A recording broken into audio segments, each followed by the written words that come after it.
Baik, Assalamualaikum warahmatullahi wabarakatuh.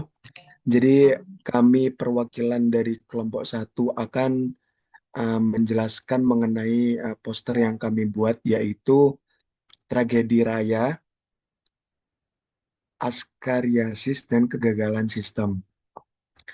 Jadi di sini problemnya ialah kasus meninggalnya balita yang bernama Raya. Dia berumur 4 tahun akibat infeksi cacing gelang di Kabupaten Sukabumi. Jadi masalah ini itu tidak hanya berupa kesehatan fisik semata, tetapi juga merupakan manifestasi dari kemiskinan struktural, rendahnya akses kesehatan, serta lemahnya sistem pelayanan sosial dan administrasi publik di tingkat desa. Lalu masalah ini itu berdampak langsung terhadap yang pertama adalah kesejahteraan anak-anak miskin yang menjadi kelompok paling rentan terhadap penyakit akibat sanitasi buruk dan gizi rendah. Yang kedua, kepercayaan publik terhadap lembaga kesehatan dan pemerintahan desa. Karena lambatnya birokrasi dan lemahnya perlindungan sosial memperburuk citra pelayanan publik. Dan yang ketiga adalah kualitas hidup masyarakat secara keseluruhan. Karena masalah kesehatan masyarakat seperti cacingan menghambat produktivitas dan meningkatkan beban ekonomi rumah tangga yang miskin. Untuk penyebab utama dari permasalahan dari kasus Raya ini, itu yang pertama ada keluarga balita yang tidak memiliki dokumen kependudukan dan juga BPJS. Jadi sehingga akhirnya terlambat mendapat perawatan. Yang kedua ada kondisi lingkungannya itu yang kurang bersih sehingga menyebabkan adanya infeksi cacing dan melalui makanan atau tangan yang kotor. Terus yang ketiga ada keterbatasan ekonomi, di mana keterbatasan ekonomi ini menghambat pemenuhan gizi dan sanitasi. Dan juga ada fungsi posyandu dan pengawasan kesehatan anak di desa juga tidak berjalan optimal sehingga menyebabkan juga adanya penyakit dan gizi yang tidak seimbang. Dan sebenarnya inti penyebab ini bukan hanya penyakit itu sendiri, tetapi kemiskinan struktural yang menyebabkan keterbatasan akses kesehatan, pendidikan sanitasi, dan juga dukungan pemerintah yang tidak efektif.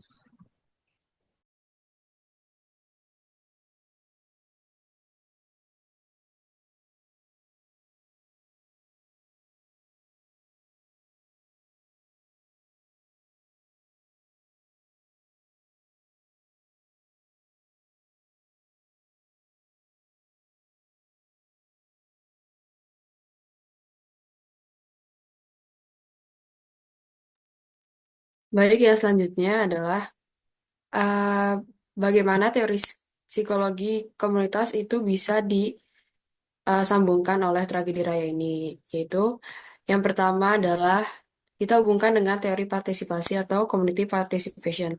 Nah, pada teori ini, masyarakat sekitar itu berperan sebagai subjek aktif dalam proses perencanaan, pelaksanaan, dan juga evaluasi program.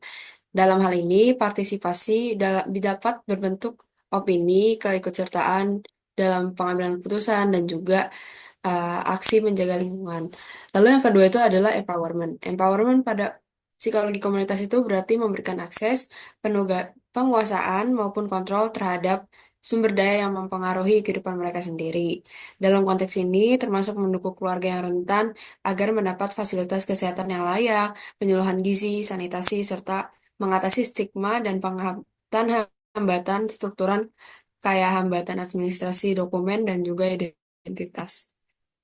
Lalu selanjutnya itu ada teori organisasi komunitas atau organizing theory. Teori ini memandang bagaimana komunitas melalui institusi formal itu dan juga institusi informal kayak posyandu, PKK, perangkat desa, sampai aparatur kesehatan desa itu dapat berorganisir untuk bertindak bersama dan juga bekerja untuk memecahkan masalah yang ada di sekitar.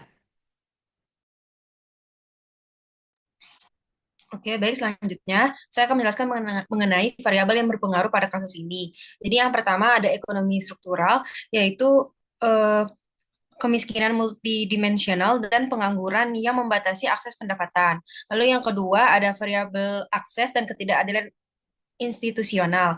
Nah, kasus ini tuh menunjukkan adanya ketidakadilan dalam akses kesehatan formal. relawan Rumah Teduh itu tuh udah berusaha mengurus administrasi raya yang belum memiliki akta lahir dan kartu identitas anak. Juga BPJS Kesehatan dengan mendatangi berbagai kantor pemerintahan. Namun mereka nggak mendapatkan kepastian dan terus dioper ke sana sini. Akibatnya relawan tidak memperoleh izin dari pemerintah setempat untuk mengurus dokumen kependudukan dan BPJS, sehingga Raya harus menjalani perawatan tanpa jaminan kesehatan. Selanjutnya yang ketiga ada variabel infrastruktur dan lingkungan. Kasus ini juga menunjukkan masalah sanitasi dan gizi yang saling berkaitan. Infeksi cacing yang dialami Raya ini terjadi karena telur cacing masuk melalui makanan, minuman, atau tangan yang kotor, yang seharusnya tuh bisa dicegah dengan sanitasi yang baik.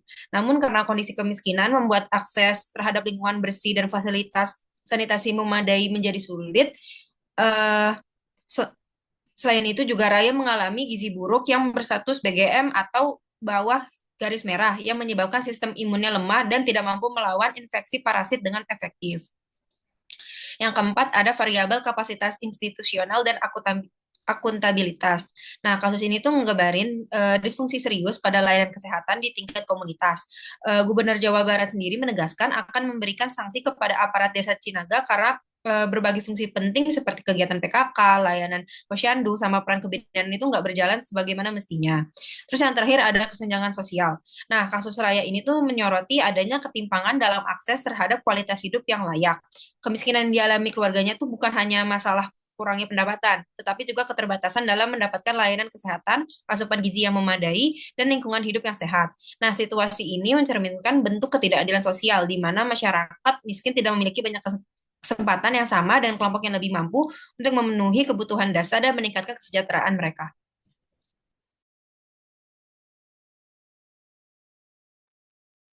Berikutnya adalah fokus intervensi pada penelitian ini. Penelitian ini membahas tiga fokus utama dalam upaya menurunkan angka cacingan pada balita, yaitu penanganan kesehatan balita, perbaikan sanitasi rumah tangga, dan kebiasaan bersih pengasuhan.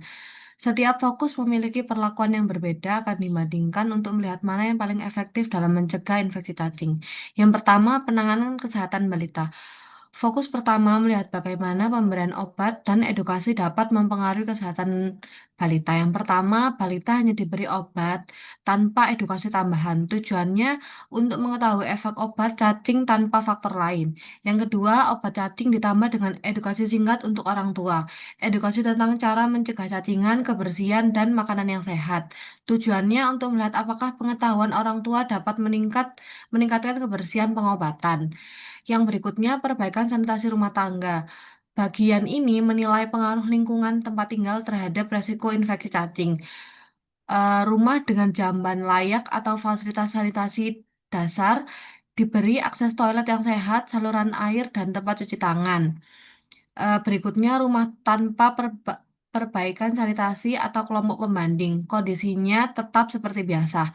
Lingkungan yang kotor, buang air sembarangan, dan air tercemar membuat telur cacing mudah menyebar, maka sanitasi yang baik dapat memutus rantai penularan terjadinya infeksi cacing. Yang ketiga, kebiasaan bersih pengasuh orang tua atau keluarga. Fokus penelitian ini adalah perubahan perilaku orang tua yang merawat balita. Yang pertama, pelatihan perilaku dan mengingat SMS. Perlakuan pengasuh diberi pelatihan cuci tangan, kebersihan makan, dan pengelolaan tinja balita dan diingatkan rutin lewat SMS. Tanpa pelatihan atau pengingat, tidak ada perlakuan tambahan. Kenapa penting? Pengasuh adalah orang yang paling sering kontak dengan anak. Jika mereka kurang bersih, resiko penularan tetap tinggi meskipun anak sudah minum obat. Berikut adalah presentasi dari kelompok kami, kelompok satu yang membahas tentang tragedi Raya. Sekian presentasi dari kelompok kami. Wassalamualaikum warahmatullahi wabarakatuh. Waalaikumsalam.